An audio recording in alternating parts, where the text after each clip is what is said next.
सरकारी दप्तरी कागद असूनही देण्यास टाळाटाळ।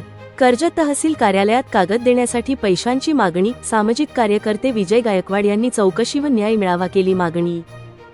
कर्जत रायगड जिल्ह्यातील कर्जत तहसील कार्यालयात अत्यंत गंभीर प्रकार सध्या सोशल मीडियावर व्हायरल होताना दिसत आहे।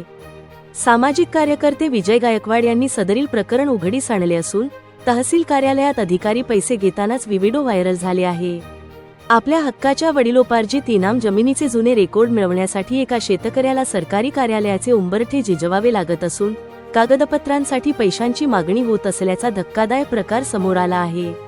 विजय लक्ष्मण गायकवाड रा कर्जत यांनी या प्रकरणी थेट लाचलुचपत प्रतिबंधक विभाग आणि जिल्हाधिकाऱ्यांकडे तक्रार केली असून न्याय न मिळाल्यास सहकुटुंब आंदोलनाचा इशारा दिला आहे। विजय गायकवाड यांची मौजे माले ता कर्जत जी रायगड येथे गट क्र 3 जुना सर्वे न 1 ही वडिलोपार्जित इनाम जमीन आहे। या जमिनीचे जुने अभिलेख जसे की गाव नमुना 3-6 इनाम रजिस्टर खातावणी फेरफार आणि जुने सातबारा मिळवण्यासाठी त्यांनी कर्जत तहसील कार्यालयात वारंवार अर्ज केले। विशेष म्हणजे हे सर्व रेकॉर्ड अभिलेख कक्षात उपलब्ध असूनही प्रशासनाकडून ते देण्यास जाणीवपूर्वक टाळाटाळ केली जात असल्याचा आरोप गायकवाड यांनी केला आहे।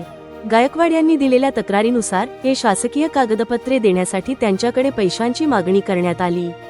पैसे देऊनही त्यांना अद्याप पूर्ण कागदपत्रे मिळालेली नाहीत। प्रशासनातील या दिरंगाईमुळे आणि भ्रष्ट कारभारामुळे सामान्य शेतकरी हवालदिल झाला आहे। या प्रकरणाबाबत जिल्हाधिकारी रायगड, पोलीस अधीक्षक, उपविभागीय अधिकारी आणि तहसीलदार यांना लेखी निवेदने देण्यात आली आहेत। मात्र अद्याप कोणतीही ठोस कारवाई झालेली नाही। जर प्रशासनाने या प्रकरणाची सखोल चौकशी करून दोषींवर कारवाई केली नाही आणि माझे हक्काचे अभिलेख उपलब्ध करून दिले नाहीत तर आम्हाला सहकुटुंब जिल्हाधिकारी कार्यालयासमोर उपोषणाला बसावे लागेल, असा इशारा विजय गायकवाड यांनी दिला आहे। आता या प्रकरणावर पैशांची मागणी करून पैसे घेणाऱ्या अधिकाऱ्यावर व विजय गायकवाड यांच्या प्रकरणावर वरिष्ठ अधिकारी काय पावले उचलतात याकडे सर्वांचे लक्ष लागले आहे।